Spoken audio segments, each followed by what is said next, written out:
messengers will never quit. Bakit?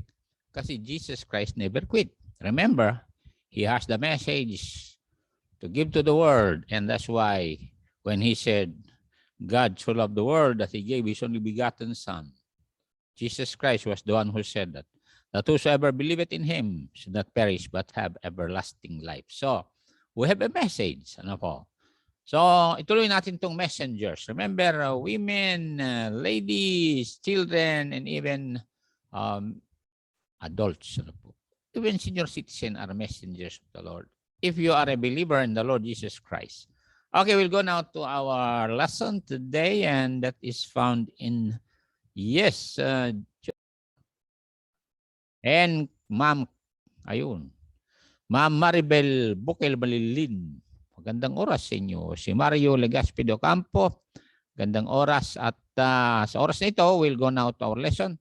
And we want to welcome Pastor Gilbert Hernandez from Santa Maria, yan, Bible Baptist Mission.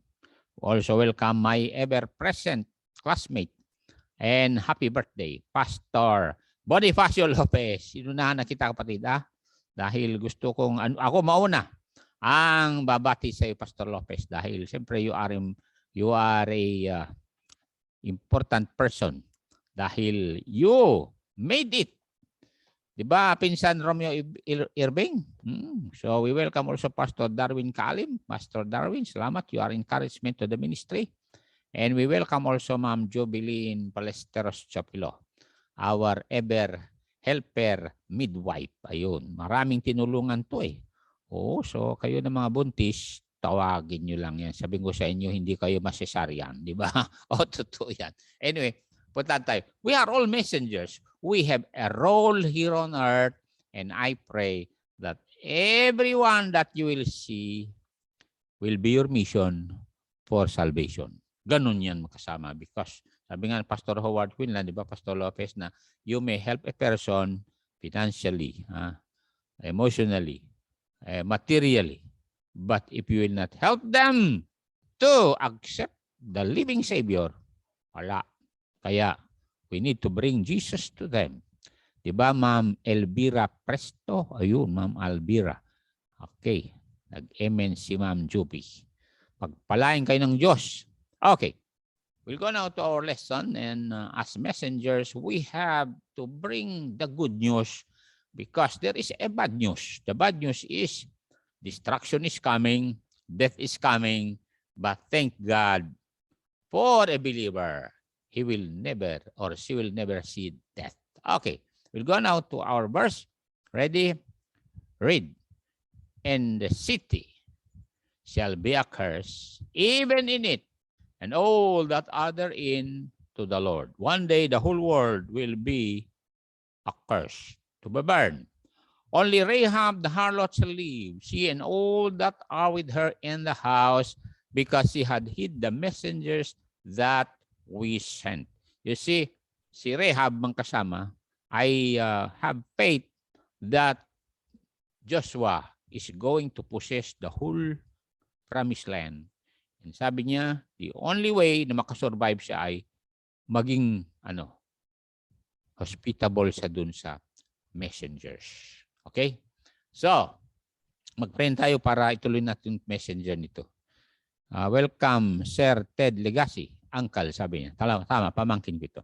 Thank you, mga kamag-anak na nanonood kayo. Heavenly Father, again, we were privileged to go through many blessings today, helping Pastor Paulino in his mission and in people in Bantay, Sulana. Thank you for Pastor Albert, Pastor Gilbert, who had helped us so that our good pastor, Pastor Paulino, will reach many souls before it's too late, because we know that one day all the world will vanish, because you said, Lord Jesus, heaven and earth shall pass away, but your words will never pass away.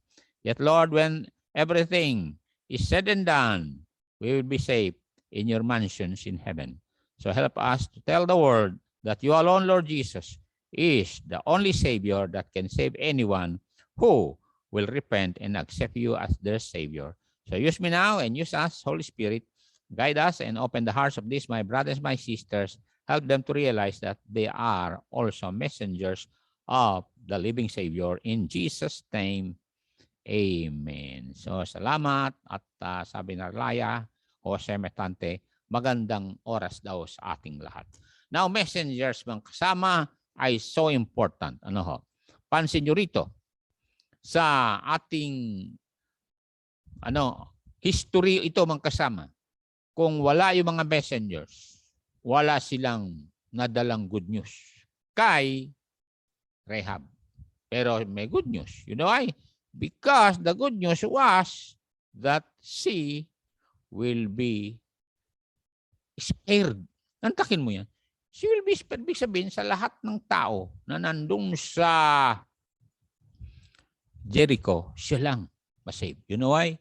Dahil meron siyang faith that the God of the Israelites is the true God.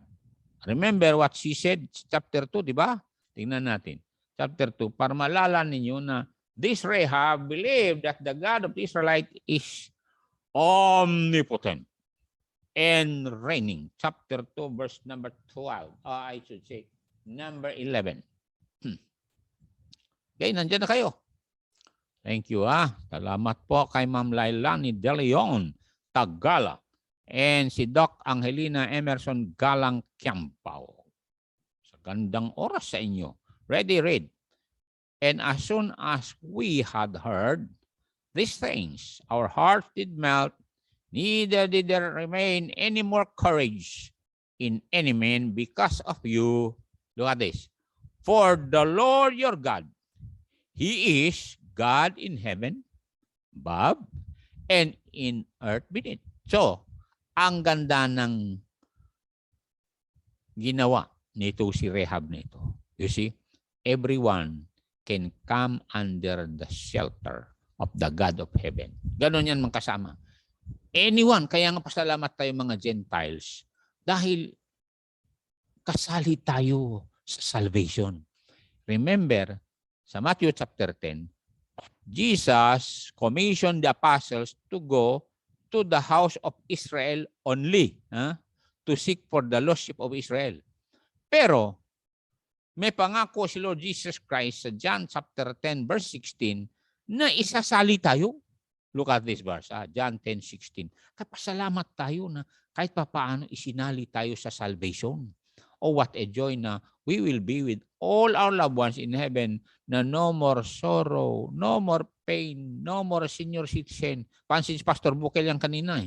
Talagang nahirapan ako maghalo ng simento. Oh. Oh, welcome, Preacher Simon. Legacy. Dawaton, Maranan. Yun, anak ni Ma'am Bel ito eh. Preacher ito eh. Ready, read. Ito tayo sasali mga kasama. And other sheep I have, which are not of this fold. Ibig sabihin, Jewish fold. Them also I must bring. Gusto ko yun yung must eh. Salamat, kasali kayo dyan. Kaya nga, mga Bible-believing people will reach more people. Kasi sabi niya, I must bring. And they shall hear my voice. And there shall be one fold and one shepherd. Oh, ang ganda niyan. Kaya nga, let us go to the people and tell the voice of the Lord or the word of the Lord that God loves them. And Jesus wants to make them one of His messengers. Ganon yan, Ma'am Esther from Persia. Magandang oras sa inyo. Ay, marami tayong tagapanood dito from other countries, Diba? Ang kapatid. Nag-amen si May. Si May pala. Ito mga kapatid, Remember, the woman at the well, when she encountered the Lord Jesus Christ, became a messenger of hope. Ay, totoo yan mga kasama. Remember, Samaria, ayon sa mga Jewish, kaya nga, hindi ayon mga Jewish dadaan doon, di ba? Sapagkat hopeless sila dahil sila ay hindi malinis. Ay, totoo yan mga kasama. Oo. Sabi ko, Hudyo kami lang malinis eh. Hindi kami kumakain ng ganito. Dietary law, ay sinusunod ng mga Hudyo yan. Yung mga Samaritan kasi talagang parang sinumpa ba. Nandyan ang pinsan kong Marcelina Deog. Kamusta kayo, Wagi? Piyat at tawad kayo yan eh. Okay. Ito ang kasama. When the woman at the well came face to face with the Messiah and she was forgiven, she became a messenger. At alam nyo kung ilan ang bunga niya? Ay, sabi ko sa inyo, kaya nga, please don't limit your testimony. Kaya nga ayusin natin buhay natin the moment we accept Jesus Christ as our Savior. Maging straight na tayo. Kaya nga, sabi na Apostle Peter, huwag nang babalik sa dating gawi. Remember, the Lord Jesus Christ never quit. Kaya huwag tayong mag-quit, mga kasama. Kayahin natin itong woman at the well at talagang maraming na save. I want you to see John chapter 4 para makita nyo na naging evangelista ito. Kaya pwede rin kayong maging evangelist. Okay? Sabi niya rito, verse 39, John 4:39, Bible said, okay. Yan na kayo, ready, read. And many. Gusto ko yung word na many. O, nandyan si Ma'am Bukel. Okay. And many of the Samaritans of that city believe on him, or Jesus, for the saying of the woman. Tingnan nyo woman yan. Alam niyo kung sino woman ito? Ay, sabi ko sa inyo. Hindi ko na ulitin kasi mamaya pinatawad na nating woman na yan. Kasi naman sa Bible. Kaya kung pinatawad na kayo Panginoon, pwede ba? Huwag na niyo balik-balikan yung inisip niyo noon. Whether you have been there or what. At sabi niya, which testified, he told me all that ever I did. Mantakin mo yan. Kaya, the word is testified. Pakinggan yan Ang testified ay she told them the truth. Narinig nyo? Yan ang role ng messenger to tell the truth. And bilang messenger ngayong gabi, I must tell you the truth that you can be saved now by accepting Jesus Christ as your Savior. Pag nagsisi ka, tinanggap mo siya, tawagan mo siya. Anong sabi niya rito? Sa 1 John 5:11, oras na tinanggap mo siya, meron ka ng buhay na walang hanggan. 1 John 5:11. Tingnan nyo Kaya basahin yung Bible. Huwag kayong maniwala sa mga tao magsabi, huwag niyong basahin yung Bible. Maintindihan nyo yan kasi sabi ng Diyos, I will make known my words unto you. Look at this. Nandiyan na kayo. Salamat, nandiyan na sila. And this is the record. Look at the composition, English composition. This is the record. Hawakan yung Bible nyo at sabi nyo, this is the record. Ganyan Yan ang Bible. Kaya nga, dapat basahin yung Bible because sabi niya, this is the record. This is the record. Pakita ko sa inyo. This is the record. Ayan. That God hath given to us eternal life. And this life is in His Son. And what a joy na before you leave this earth, meron ka ng ticket. Di ba ang ganda nun? So, you must understand the importance of the scriptures because of verse 13. Tingnan mo yan, brother, sister. Ay, sabihin ko sa inyo, mas importante pa yan kaysa ilog sa likod ko. Look at verse 13. Ready? Diyan na kayo. Begin. These things have I written. Nakuha nyo. Itong Bible na ito was written by the prophets and the apostles. These things have I written, sabi the Apostle John, unto you that believe. Kanino? On the name of the Son of God. That you may know that you have what? Eternal life. And that you may believe on the name of the Son of God. Kaya pinag-usapan dito ay you and God through Jesus Christ. Walang iba. Kaya nga, as messengers, we must tell the truth and nothing but the truth. Kaya nga sabi ng Bible, the woman testified. The word testified, my friends, is a judicial word. Totoo yan mga kasama. When you bring a witness to the court, they will just raise their hand and say, I'm going to tell the truth and nothing but the truth. Ganon din sa oras na ito. You see? Ngayon, will all people believe when we testify? Anyways, Apostle Paul was a lawyer and he preached in Mars Hill. Pero ilan ang naniwala? Yung iba, matatalinong tao, Areopagite pa ng iba, mga Stoics, mga philosophers, they said he is just a babbler. Pero there was an official in a Supreme Court who believed. Tignan natin yan sa Acts chapter 17, mga kapatid. Kaya, we welcome you all to really believe the Bible. Di ba? Kabsat nga Tomas Dolnowan. Wine, taga Cordillera kamit niya. Wine, kabsat. Ado ti Cordillera ito'y. Chapter 17, 31 hanggang 34. Look at this one, 31 to 34. When Apostle Paul said, because God had appointed a day in the which He will judge the world in righteousness, darating pa lang yan magkasama, by that man whom He had ordained, whereof He hath given assurance unto all men, in that He hath raised Him from the dead. Meaning, the one who will judge us is the one who rose from the dead. And when they heard of the resurrection of the dead, some mocked. Nagtawanan sila. And others said, we will hear thee again of this matter. Nag-procrastinate yung iba. So Paul departed from among them. Bakit mo pilitin? Kaya lang sa verse 34, look at this, mga kasama. Howbeit, or however, certain men clave unto him and believe. So, pakinggan niyo ako, kayo mga messenger. So, one way or another, someone will believe. Hindi naman lahat bato ang puso eh. Among them was Dionysius the Areopagite, Supreme Court kanto, employee. And then, salamat may mga babae. Ang lambot ng puso ng mga babae. Alam niyo, totoo lang, maraming babae dito supporter sa church eh. And a woman named Damaris and others with them. You see? So, maraming naniwala. Kaya, ang gagawin natin mga kasama is keep sowing. Keep sowing. Yun ang ginagawa natin dito. Let us not be weary, in well-doing. For in due season, we shall reap if we faint not. You see?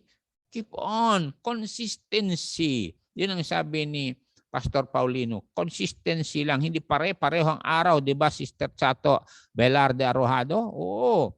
Ay, hindi rin para-pareho ang tag-ani.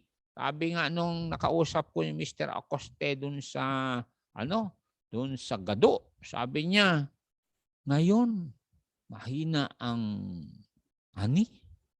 Anyway, there were times, sabi niya na maganda, pero ngayon mahina.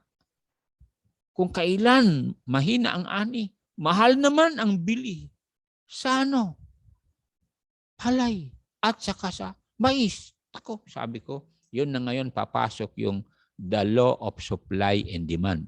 Kung maraming supply,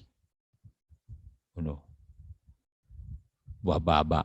O katulad ng oil ngayon, kasi ganito yan. Look, kaya nga sa mga military expert, a world war is brewing.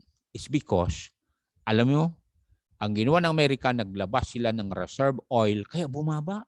Naglabas din ng Japan, naglabas din ng India, naglabas din ng Europe, kaya yung supply dumami galing Saudi Arabia, kaya bumababa. It's because ayaw ng Amerika at mga democratic country na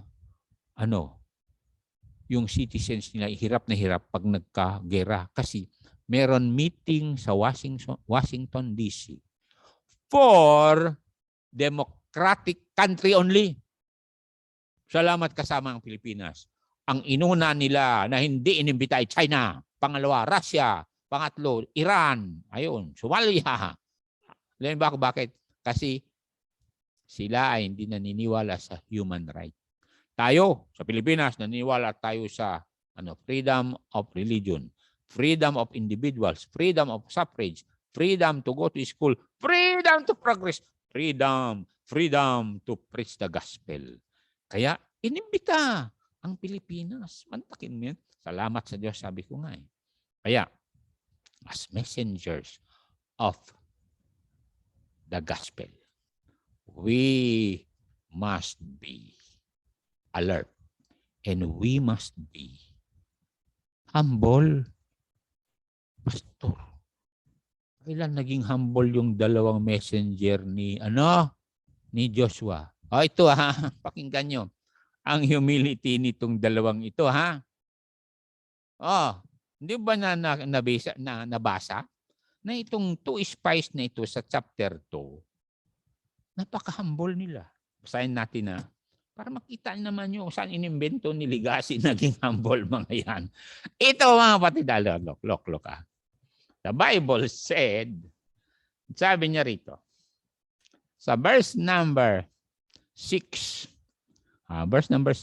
okay, anong sabi niya? Alam mo, kinausap yung dalawa namin, sabi, but she hath brought them up to the roof of the house and hid them with the stalk of the flax, which she had laid in order upon the roof. Pakinggan ito mantakino, may mga dayami doon at sabi sa kanila, dapa kayo. Nakita niyo humility nila? At tinakpan niya uli ng dayami. Kaya nung sinilip ng mga sundalo ng Jericho, wala, puro dayami. Kung hindi sila nagpakumbaba, sabi, ayaw namin, makatiyata yan. Walang mangyari. Alam niyo mga kasama, kung hindi tayo flexible, pakinggan niyo ito, humble, walang mangyari sa atin. Alam niyo ba kung bakit narating namin ni Pastor Lopez ang level na ganito? Humble kami. Bakit? Hindi namin pinapatulan yung mga nagpaparinig diyan. Yung mga nang aasar, hindi na namin pakinggan mo yun. Matanda na kami. Bakit? Intindihan namin yan. Walang patutunguhan yan eh. Kaya, kung halimbawa, katulad yan, ni-block kayo sa sa Facebook nyo, huwag nyong i-block, i-read ninyo. Please lang huwag kayong gumanti. You know why? Because we are here to open the door of salvation to others. Who knows, ikaw makabangon sa mga nadapa. Totoo yan. Kaya, alam nyo, itong ministry natin, mga kasama, we are here as a asset. Oo. Hindi tayong pabigat. We are not a liability dito. Please lang, Kaya maaga magising. Kung hindi kami maaga magising kanina, nung kinain nila Pastor Bukel, Pastor Gilbert at Brother Tomas at Brother Sola. Bakit? Abay, siyempre dapat magising maaga para magluto ng masarap na kanin, masarap na tinola, masarap na, ano ba yun? Oo, sabi ko sa inyo sili. Sabi ko sa inyo. Kasi kinakailangan magdala kami doon. Para mabilis ang trabaho. Kaya sabi nung kapatid doon, yung Brother Belanjo, sabi niya, magagalak si Pastor Nixon yan kasi meron na siyang kwarto doon. Yan. Tama yon Pastor Lopez. But only by the grace of God kasi naintindihan natin na kung hindi tayo mag-humble, ibababa tayo ng Diyos. Totoo yan. Flexible, humble, ano pa? Tanggalable. Ay, totoo yan. Sabi ko sa inyo, maaaring nanonood yung mga taga-PSA sa akin. Kayong taga-PSA, Kinggan nyo ako. Naalala ninyo nung kumuha ako ng national ID? Sabi nung gwardiya, senior citizen kayo, doon ang linya yun. Luminya ako doon. Sabi nung isang tao, pwede sir, doon muna kayo. Yes, sir, sabi ko. Pagdating ko doon sa isang upuan, sabi ng isang babae, sir, pwede bang paunahin natin ito? Yes, ma'am, sabi ko. Yes, ma'am. Taga-PSA na rin, nakikinig kayo. Wala pa yung aking national ID. Pagdating ko na naman doon, may buntis naman. May buntis. Sabi niya, sir, pwede ba doon na lang kayo sa malapit sa table para mamaya kayo nang susunod. Tuwag-tuwa. Lumunta ako doon. Alam mo, may kumalabit sa akin. Sir, pwede lipat na lang kayo doon kasi malapit na sila mag-picture. So pumunta ako doon. Ay, salamat naman sa wakas. Alam mo, hindi ko nagalit. Bakit ako magalit? Meron akong lilipatan. Kaya yan is nasabi kong tanggalable. Yung iba magagalit niyan, di ba? Lailani De Leon Tagala. Pero hindi ko nagalit. Bakit? At least, itapalipat ako sa bang upuan. Upuan din. Hindi ako pinalipat sa likod. Kaya, taga-PSA, maraming salamat po. I hope na next time, kung pinaupo nyo sa isang lugar ang tao, huwag nyo palisin at lalo yung senior citizen, palitan nyo ng buntis. Ha? Oh. Kaya, yung nasabi ko yan, sapagkat siyempre may Republic Act 6713, di ba? And Article 11, Section 1 ng Constitution. You see? So, taga-PSA kayo na nag-issue ng national ID o mapanood ako sa RBC. Ano yung gagawin niya? Kung yung iba dyan, ilang beses ko lumipat? 4 na beses. Pinalipat ako. Totoo yan. So, inintay ko pa yung national ID ko. Ha? Padala naman ninyo. Ha? Huwag kayong gumanti. Okay? Walang gantihan dito. Sinasabi ko lang ang katotohanan pagkat a messenger's role is to tell the truth and nothing but the truth. Para magbago tayo. Tama ba? Kung limbawa ibang tao ang ginaganon-ganon nyo, di nagkagulo tuloy doon sa City Mall, di ba? Totoo yan. Ay, totoo yan. Kaya, ito ang mga kasama. Tayo mga Bible-believing people who knows the Savior is the hope of this world. Remember, yun ang sinabi ng dalawang messenger kay, sinabi ng Diyos kay Abraham. Sabi ng Diyos kay Abraham, if there are 50 righteous in the city, I will not destroy it for the 50 righteous sake. Sabi ni Abraham, ganito, tawad. Hanggang 10 lang. Sabi ni Abraham, kung may 10. Sabi ng Diyos, kung may 10, talagang hindi ko sisirain. Kasi mga kasama, kaya tayo ang inaasahan ng Diyos dito. Tayo na mga nagpapakumbaba. Tayo na hindi pala away. Narinig yung mga kasama. Sabihin ko sa inyo kung halimbawa, ayaw nila sa atin, hindi okay lang. At least, government yun. So, salamat naman at pinaglingkuran kami. Salamat po sa mga government good people sa PSA. Silang tumulong sa akin kumuha din ng solemnization authority. Kaya, palain kayo diyan sa PSA. Mababait mga yan Kaya lang yung kumuha talaga ako na national ID. 4 na beses ako. Pinalipat-lipat. Senior citizen to 9994, di ba? Republic Act 9994. Okay. Tuloy natin ito mga kapatid. Kaya, alam mo si Apostle Paul, napaka-humble na taong pinagbabato yun. Alam mo sabi niya, when I am weak, then I am strong. And sabi niya, it is given in the behalf of Christ as messengers of the cross, not only to believe on Him, but to suffer for His sake. Kaya, punta tayo sa the reason why we need to stay humble as a messenger of the risen one. Philippians 2, 5-8. Na natin to. Ano sabi niya dyan? 5-8. Yun ang dahilan. Ready, read. Let this mind be in you, which was also in Christ Jesus. Saan? In Christ Jesus. Who, being in the form of God, Diyos siya, thought it not robbery to be equal with God. Tapantay yun sa Diyos Ama. Pero nangyari sa verse 7, but made himself of no reputation and took upon him the form of a servant and was made in the likeness of men. Verse 8 na, ready and being found in fashion as a man, what? He humbled.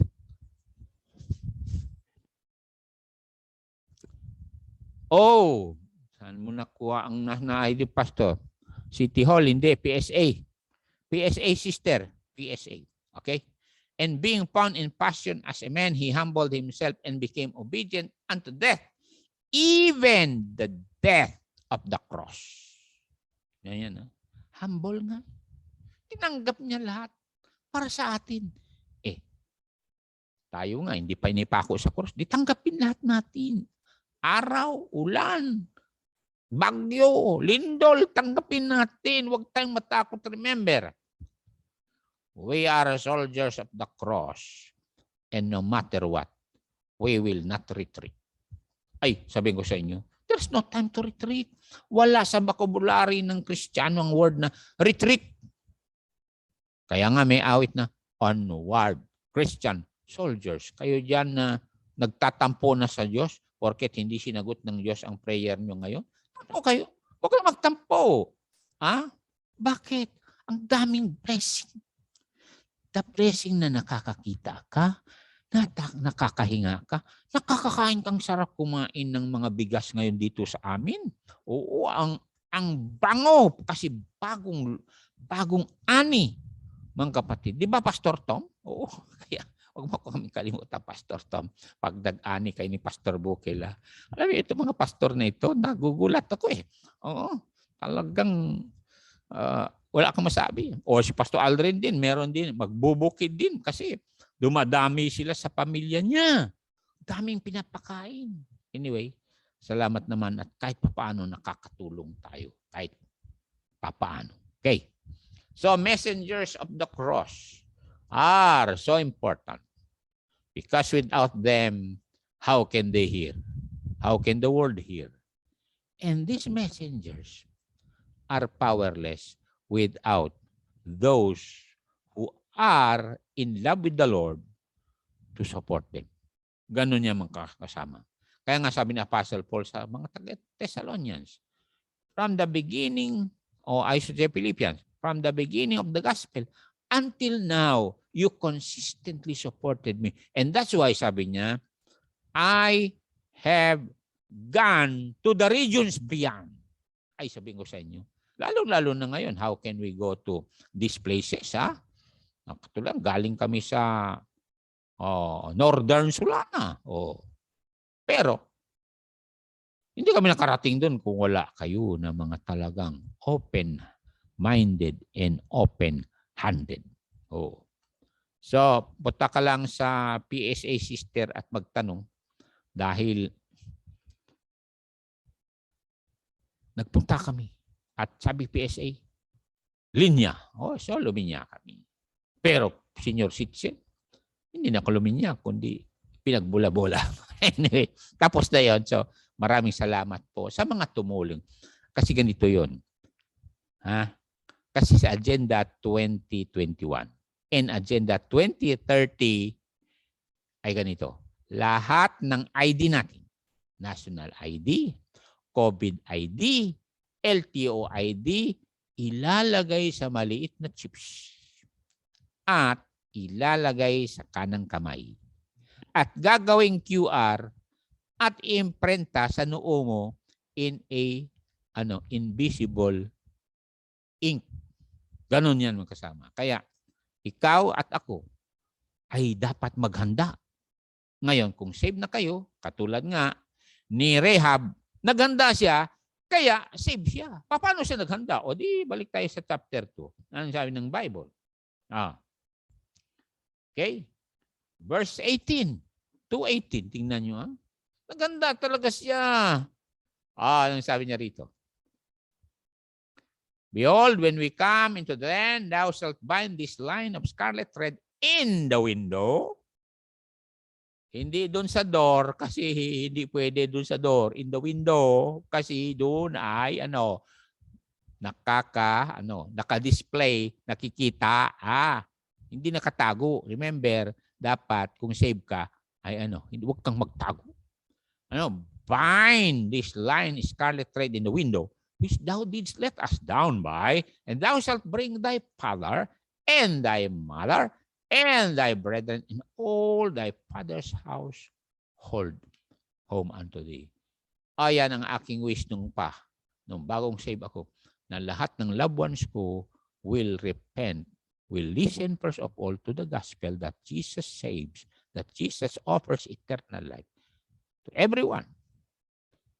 Ito na nga, dahan-dahan, nasa-save yung mga loved ones ko. Yung iba, nasa Amerika, sa Baptist Church doon. Yung iba, preacher na. Kaya nga, remember, yung gospel is powerful. Maaring nakalimutan na ninyo yung acronym ng gospel. Sige nga, ready. G-I, God. O-I, offers. S-I, sinful. P-I, people. E-I, eternal. L-I, life. God offers sinful people eternal life. Kaya nga malinaw sa Bible na hindi ako naparito para tawagin yung matutuwid, yung mga taong self-righteous din. Sabi Lord Jesus Christ, yung mga makasalanan na nagsisisi. Ganun yan eh. Kaya lahat ng tao, katulad ni Rehab, pag nagsisi, may pag-asa. Ganun naman sabi ni John the Baptist, di ba? Sabi ni John the Baptist, repent. Oo. Because if you will not repent, sabi niya, the Son of God is ready to gather the chaff and burn them with unquenchable fire. O, tingnan mo yan. Ha? Kaya, tayo na nandito, we need to kiss the Son. Kaya kayo dyan, you did not yet kiss the Son. Ha? Pastor, meron ba sa Bible? Psalms 2 verse 12 nga, basahin ninyo. Na bago siya maggalit, ha? You need to kiss Him by repenting of your sins and accept Him as your Savior. Psalms 2:12. Ang sabi niya rito. Ayan, yan ang verse talaga. Letra for letra, kiss the Son. Ha? Bakit? Lest He be angry. Ay, malapit na siyang magalit. Don't you know that? Kasi ang whole world na ito talagang nandyan na lahat. Ang korupsyon, nandyan ang pandaraya, nandyan ang immoralidad. Mantakin mo yun para maaprubahan lang ang iyon, appointment mo eh. O kaya makapasa ka lang sa natawag na training eh. Makitulog ka muna doon sa opisyal. O kaya doon sa boss. Kababae mo pa naman, kawawa babae ka. Kiss the Son lest He be angry and ye perish from the way when His wrath is kindled but a little. Blessed are all they that put their trust in Him. So, you put your trust in the Son. Mantakin mo, Old Testament ito. Andun na ang Son of God. You see? Yung word na kiss ay inacronym ko rin yan. Letter K, I, kneel. Kneel before Him and repent of your sins. Oh. Letter I, invite Him to come into your heart. Revelation 3:20. And then letter S, submit your soul for cleansing. And then isang S, submit your body for service. Ganun yan. Bakit? Present your bodies a living sacrifice. Messenger ka na eh. Katulad nga nangyari sa woman at the well, after she was cleansed and forgiven, she became a messenger. Oh, katulad din nung yung pinalaya ni Lord Jesus Christ ng maraming demonyo, di ba? He became a messenger. Pastor, saan ba yan? O, hanapin natin. Mark 5:19. Tingnan niya. He became a messenger. Dati siyang nakapulupot yung alak ng demonyo sa kanya. Talagang sugal ng demonyo sa kanya. Paghihiganti sa kanya. Inggit sa kanya. Panlalamang, panglalait, gugulang, nakapulupot yung demonyo doon. Insecurity, lahat na. Doubt, fear, mga demons yan. Pero nung napalaya, anong sabi ng Bible? Howbeit Jesus did not permit him to go with him, but said unto him, go home and be a messenger. Kita yan? Go home to thy friends. Tell them how great things the Lord had done for thee and had compassion on thee. Ngayon napalaya ito eh. Kung hindi pa kayo napalaya sa inggit nyo, materialism nyo, naku may demons yan ng kapulupot sa inyo. Lalo na ngayong Christmas, punta kayo sa mall, ang dami nang kikita, gusto nyo, bilhin lahat. Ay, delikado yan because the demonic power of Osiris ay gusto niya maging sikat kayo. Pero after this Christmas season wala na. Alam mo mga kasama, every day is Christmas because God so loved the world that He gave, di ba? Kasi Christmas means God sent. And as a messengers, we always go to people and tell them Christ was sent for you to be saved. Dahil sa John 3:17, look at this. Okay? John 3:17. Kaya we welcome Ma'am Soriano Herbana and Ma'am Miriam Angulwan Kusipag. O tignan mo mga to. Always listening. Messengers bang ito eh? Ready, read. For God sent not His Son into the world. What? To condemn the world. but that the world through him might be saved. Mapansin niyo ang scope ng salvation. Everyone can be saved. Yun ang sabi ni Apostle Paul kay Timothy. Everyone can be saved. All they have to do is to listen, humble themselves, accept they are sinners, and call on the Savior to save them. Ganun lang naman yun eh. Katulad yan. Halimbawa, ikaw ay may karamdaman. Anong gagawin? Punta ka sa doktor. Okay, daling ka sa doktor. Sabi ng doktor sa iyo, may sakit ka. Ito ang gamot. Anong gagawin mo sa gamot? Tanggihan mo? Hindi tanggapin mo. Ganon yan. Don't you know, ang gamot ng kasalanan ay si Lord Jesus Christ. Yun ang sabi ni John the Baptist. Sabi John the Baptist, I tell you the truth that I'm not the Christ. But the truth is, He is the Lamb of God that takes away the sin of the world. Yun pa rin ang ating lesson as messengers of the Lord. So, napakagandang isipin na kahit si Lot ay naging messenger si Lot. And dala niyang din ang good news at bad news. Look at the good news kay Lot. Genesis 19 verse 12. Itong good news. Genesis 19:12. And then, dala din niyang bad news. Kung ayaw nyo, sasama masunog kayo, sabi niya. Verse 12 said, ano sabi niya? Ito ang good news. And the man said unto Lot, hast thou here any besides son-in-law, and thy sons, and thy daughters, and whatsoever thou hast in the city? Ano yung good news? Bring them out of this place. Yan ang good news. Totoo yan, mga kasama. Get out of your sin. Get out of the things that enslave you. Ganun yan. And then, ang bad news, yung verse 13. Look at 13. Yung sunod na verse. Bad news yan. Kung hindi ko alalabas, sabi, manatili kayo dyan sa kasalanan nyo sa Sodom and Gomorrah. Ano mangyari sa inyo? Kaya kayo dyan na nanonood sa telebisyon, nakapulupot yung alak ng demonyo sa inyo. Alak ng immoralidad. Alak ng pagsusugal at pagmamajong. Read. For we will destroy this place, because the cry of them is waxen great before the face of the Lord, and the Lord had sent us to destroy him. Tignan yan, So one day, as it was in the days of Lot, don't you know, this world will also undergo catastrophe. Ang tagay mo, fire will come down from heaven and burn this earth. Ay, malinaw ho yan sa Bible, mga kasama. Kaya nga may tribulation period. And sabi, Lord Jesus Christ, except those days shall be shortened, no flesh shall be saved. Kita niyo. Kaya nga we are here as messengers of the good news that when you receive Jesus Christ as your Savior, you will not be here when the earth will experience the tribulation period. Wala ng ilaw,